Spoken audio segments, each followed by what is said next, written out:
Welcome to Will It Build, the series where I take your builds from my YouTube comments and Discord server and put them to the test to see if they are the real deal. If it's solid, then I'll gift you 1,000 silver, and if it's really something special, you'll be featured in a dedicated build video for your submitted build. So comment yours below so we can answer the question, will it build? Ladies and gentlemen, it is my distinct pleasure to welcome you to the very first Will It Build episode of The Edge of Fate, and as such, we are actually going to do 4 emblem giveaways this episode, 3 of which are going to go to 3 lucky viewers who leave a nice comment down below and also like the video and are subscribed to the channel, and the 4th of which is going to be given away in the video. The code will be posted somewhere on the video at some point throughout the episode, so just keep your eyes peeled, and if you're the first one to find it, it is yours. For the first Will It Build episode of The Edge of Fate, I actually wanted to do a revamped version of the most popular Will It Build submission from last episode in Heresy, which is specifically the Pure Arc Raiden Flux Lodestar Hunter, and I wanted to do this for a couple of reasons. One is because the Lodestar exotic weapon, as you can see by the little blue ribbon on the exotic icon, is actually a piece of featured gear for this expansion and therefore is going to do 10% bonus damage. Just a nice little kick because it is under the new gear category for this particular expansion. The other reason is because after I did some testing, I realized that this build actually got significantly better with the Edge of Fate update, specifically due to the stat reworking system, and you'll understand why it got significantly better once we get into the build. The exotic armor piece for this build is going to be the Raiden Flux chest piece all the way back from vanilla Destiny 2, and it's very simple. It has synapse junctions, quick successive attacks with arc staff, increase its damage output and duration. Specifically, 3 hits will get you to the maximum stat count of this buff, and therefore the maximum damage output and the maximum extension for the super. And specifically, and we go ahead and pull up the Destiny data compendium, loads very fast on the Opera GX browser, link in the description below by the way, and we pull up Raiden Flux, we see that specifically at 3 stacks of synapse junctions, which happens after 3 hits, we get 73% increased damage and significantly slower passive super drain. And 2 of the reasons that this is absolutely awesome with this build in the Edge of Fate is because what a lot of you probably guessed, if we get our super stat over the 100 mark and get it close to 200 as possible, we actually get bonus super damage. But the kicker with this build that is really interesting that I found through my testing is that if you actually get your melee stat over 100 as well and you get bonus melee damage, that actually also adds to the damage of your arc staff super. So if you can get your build as close to 200 super stat and 200 melee stat as possible, then you're going to be able to take the arc staff super damage with those damage bonuses in conjunction with the synapse junctions damage bonus to levels that have never been touched before in Destiny 2. Now, don't worry, I know it's very early on in the expansion and you probably don't have a lot of high tier armor that is going to be able to accomplish those very high stats. I am in the same boat as you. I'm going to show you a couple of workarounds that you can do in the meantime while you're continuing to grind out your power level and continuing to grind out higher stat roll armors so that you can still achieve a very powerful version of this build that I'm going to show you today. But before we talk about that, let's talk about our subclass. We've got the Arc Staff Super, which is a no-brainer. That's obviously what we're going to need to synergize with Raiden Flux. For our abilities, we're going to be going with Gambler's Dodge. So anytime we dodge, we get some melee energy back. The specific amount of melee energy that we get is going to be tied to our melee stat, which will always give us a full melee charge, considering that we're already trying to get our melee stat counter as high as possible anyways. Anything over 70 will net a full melee charge from the activation of Gambler's Dodge, and what's cool is that in the Edge of Fate, you no longer have to dodge next to an enemy. Just using Gambler's Dodge period anywhere on the map is going to give you that melee energy back. For our grenade, we're going to be going with Pulse Grenade. Admittedly, you can do a different grenade if you would like to. I just like Pulse Grenade the most personally, but if you like a different grenade, the world's your oyster in that regard. For our aspects, we're going to be going with Flow State, where defeating a jolted target is going to make us amplified, and that's one of the reasons I love using the Lodestar with this build, is because with the Lodestar, when we fill up the meter on it and we enter the arc alignment with the special reload, we can hip fire the weapon to jolt any target that is hit with it, which means that is going to be a very easy way to go ahead and proc Flow State to become amplified. Amplified is a very strong buff, as you have all been hearing me say on the channel for a while. It makes it basically impossible to get hit by enemies, but with Flow State, we are also going to get a faster recharging dodge, which means more Gambler's Dodge activations, which means more melees, and we're more resilient while dodging, and our reload speed is greatly increased. With the Lodestar, if we have our Catalyst on it, while amplified, the weapon also gains greatly increased reload speed, aim assist, and movement while we're aiming down sights. And speaking of the Lodestar, it's probably probably a good time to mention that if you missed out on the lodestar from last episode, you can go to the tower kiosk, the exotic kiosk in the tower, and you can go and pick up the lodestar right from there. So don't worry if you didn't play back last episode, you can totally still get the lodestar exotic weapon, and you can still totally use this build. Although admittedly, lodestar is not core to the functionality of this build. The jolting capabilities of it do feel very, very nice with flow state and with our other aspect that we're going to go over in a second. But if you would prefer to use a different weapon with this build, you are more than welcome to. But the jolting of lodestar is nice, especially when you consider our second aspect, Tempest Strike, where while sliding, we can activate our charge melee ability to unleash an uppercut that is going to damage and jolts targets that it hits. And this is also going to be buffed by our melee stat being over 100. So our melee stat being over 100 is going to buff not only our arc stat damage, but our Tempest Strike damage as well. Furthermore, defeating jolted targets is going to grant a stack of bolt charge. So it's going to be any target that we paint with the jolting laser beam from lodestar, and it's going to be any target that we hit with our arc uppercut from Tempest Strike. And what's even cooler about Tempest Strike, and why this build is even better than it was back in Heresy, is that when we entered into the Edge of Fate, Tempest Strike actually got a little tweak so that it benefits from the melee damage bonus of the stacked combination blow, which is really, really cool because it means that if we run the combination blow melee ability with this build, previously it was kind of inconsequential what melee ability we ran with this build because we were typically using all of our melee ability energy for Tempest Strike anyway. And obviously everyone knows with combination blow, anytime you get a final blow with the combination blow, depending on how much class stat you have, you get a refund to your class ability. So you can have this little loop where you kill something with a combination blow that gives you Gambler's Dodge, pop Gambler's Dodge to refund combination blow, and loop it until you stack it 3 times. So now that combination blow actually works with Tempest Strike, it creates this really cool loop where you can get a combination blow kill for 1 stack, Gambler's Dodge to get it back, combination blow again for a 2nd stack, which will refund your dodge, hit the dodge, you get combination blow back, get to 3 stacks,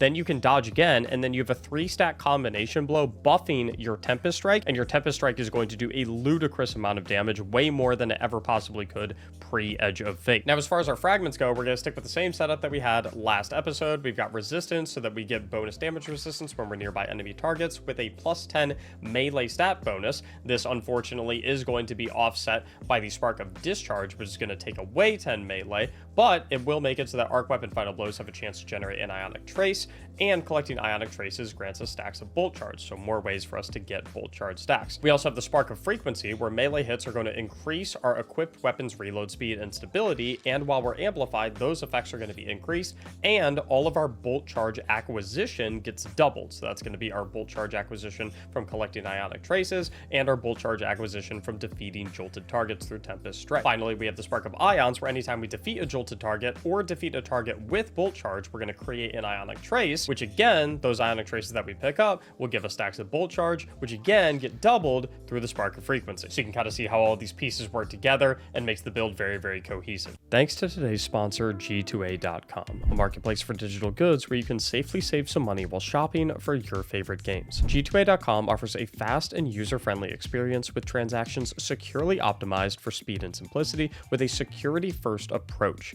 using tech such as Sentinel-1, Qualys, and SonarQube. But the main way to always ensure buyer protection is through seller verification, where G2A.com puts all sellers through a detailed business verification process, including about 50 required fields and document uploads to ensure users buy only from fully verified, registered digital sellers. Because at the end of the day, buyer security and safety while purchasing your favorite games is what G2A.com is all about. So go ahead and open the gate to adventure using the link in the description below to start expanding your game library on a budget. Thanks G2A.com. Now let's get back to the video. As far as stats goes, we're going to want to try to get to 200 super stat, and if you can't get all the way to 200 super stat just from your core stats from your armor, I'm going to show you how you can compensate for that in a little bit. As you can see at the current moment, I'm currently at 181. Next up, you're going to want to get your class stat somewhere in like the 50 to 60 range. You don't quite need it all the way at 70, but if you do want to take advantage of that combination blow Gambler's Dodge stacking loop, so you can get combination blow ×3 to soup up your Tempest Strikes, then you do need a little bit of class stat so that your combination blow melee final blows do refund a solid amount of your class ability energy. Reason you don't really need 70 though, to get a full refund from your melee ability Final Blow is because remember with Flow State, when we're amplified, our dodge recharges much more quickly.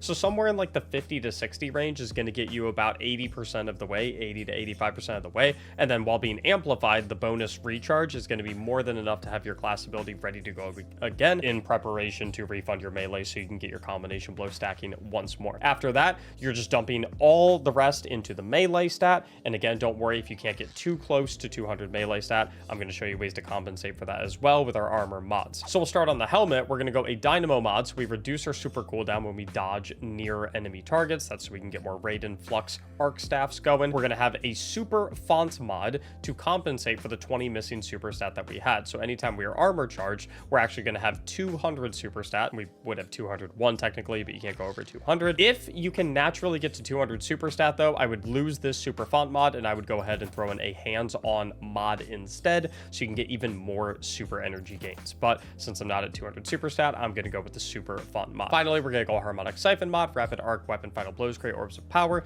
That's going to help our lodestar out significantly. Down on the gloves, we are going to go ahead and slot in a heavy-handed mod so that our powered melee final blows create orbs of power, and then we're going to fill up the rest with melee font mods, 20 melee stat a piece when we're armor charged. So this right here is going to give me 40 melee stat. So when I'm armor charged, I'm actually going to be at 137 melee stat instead of 97, which again, that not only buffs my combination blows, it buffs my tempest strikes, and it buffs my arc staff super damage. Down the chest piece, nice and simple, resistances, concussive dampener.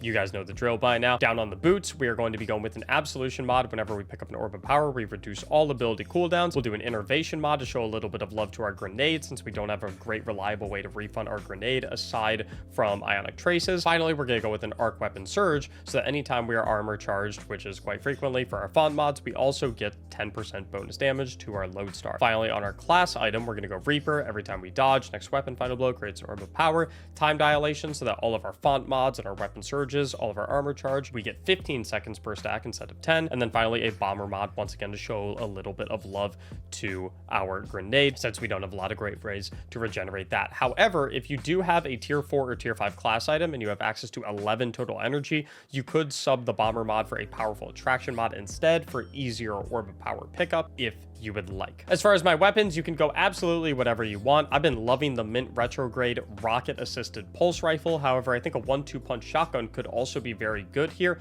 especially if you're playing into that combination blow X3 Tempest Strike loop, because you can get your combination blow ×3, then hit a 1-2 punch full pellet spread, slide, hit your Tempest Strike, and you'll absolutely nuke anything that's looking at you. And then down here, I would highly encourage you to run an arc heavy weapon so you can take advantage of that arc weapon surge, maybe a machine gun or a rocket. I'm going with an eager-edged sword though, because I like to go fast. As far as artifact mods go, you might be wondering, pretty much the only artifact mod that can provide you any benefit whatsoever this episode for this particular build, sorry, not this episode, this expansion, is Shield Crush, where while you are amplified, your grenade recharges faster and deals increased damage. This build, this particular expansion is not very artifact reliant, which is both a blessing and a curse. It means it doesn't really benefit from the artifact too much, but it also means that it's going to be operating exactly as you see in this video, even after this expansion. So with the whole build set up, let's go ahead and run a pinnacle ops. I'm thinking we can pull up in Star-Crossed and let's customize it. Let's make it a little hard. We're gonna go master difficulty. Oh, why is my adjusted power 3? Oh, do I have fire team power cooking right now? Okay, let's go grandmaster then. We're gonna rip up a grandmaster Star-Crossed. So we're gonna be approximately 31 power levels down for this one. Let's pull up and answer that question.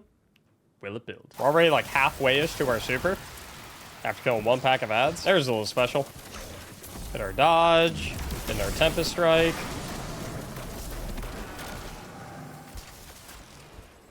Make sure we collect our orbs of power so we get our armor charge, max out our melee, max out our super. This is perfect timing on my super as well because I'll have it right when we get to the room with the 3 tanky dudes that we need to kill. I don't really need it before then. Oh yeah. And remember, when you're doing the combo to nuke tanky targets, it's light attack, heavy attack. Light attack, heavy attack. Then you do... The palm does a ludicrous amount of damage. And then we're going to go ahead and hit the arc alignment on the gun, hip fire so we can jolt this guy, bonus damage from the jolts. And when he dies, he'll give us full charge, and he'll make us an ionic trace. I can also just go ahead and hit him with that. Dodge to get that back. I loved it. Tempest Strike has grown on me so much. Uh-oh. Wait, no, we're fine. I forgot this is like the Mortal Kombat build, where you're just doing these like kung fu combos all over the place. That guy's finishable, so I'll go ahead and drop him. And then we'll hit a little Tempest Strike, and then we'll dodge, and then we'll hit another Tempest Strike, and then we'll get ping-ponged around the map. I don't really know what's going on. And then I want my dodge again. Every time we dodge, we proc Dynamo, hitting our Tempest Strike. I'm completely missing all the temp. Okay, pro tip for the build, make sure to actually land your Tempest Strikes. All right, I'm gonna grab this real quick. I feel like I should be fine to just go and solo this room, even though I'm 30 power levels down. Like this Wyvern up here. Oops. Mistakes might have been made. Nope, we're good.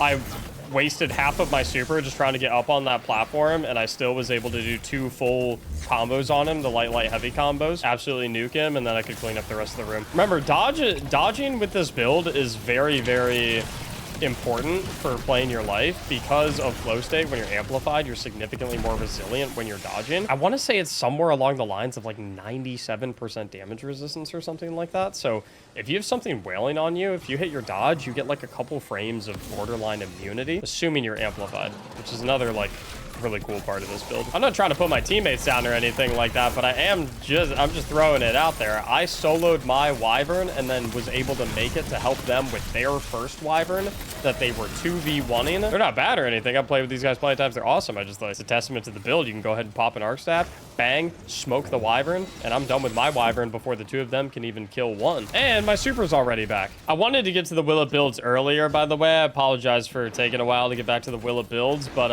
it was like a combination of day 1 raid prep, the raid being actually insanely hard, going to GCX, coming back from GCX and being sick, the fact that, dang, I'm in here right now, aren't I? Do I live? I think I live. Plus, and then, like, obviously, our armor rework, like, the game had so many updates and so many changes, it just took me a while to get caught up before I could get in a spot where I could focus on making videos and whatnot. I'll just throw a little grenade there to kind of thin the herd a little bit. I'm actually, hold up, let me get a little saucy on the eye clear for a second. A little dodge, hit a little another uppercut. Just get like a little bit of juice. I'm gonna hop in here, help out, hit another dodge, a little dynamo. Hit the arc alignment. And then my teammate should be able to finish him off. And I'm gonna skedaddle on out of here before I run out of my buff timer, because I will start taking damage. Let's see what we can do damage-wise to the Hydra. Might be a little funky because he's like a floating enemy, technically.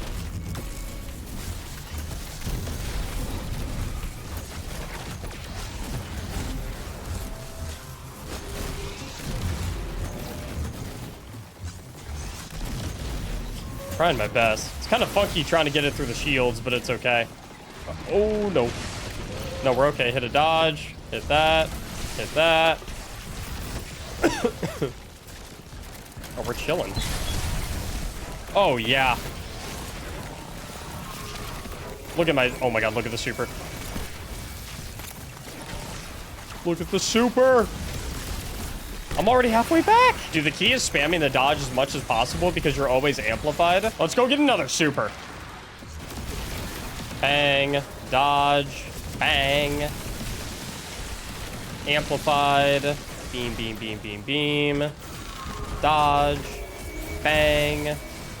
Another orb. Little Tempest Strike. And he's donezo. So easy, bro.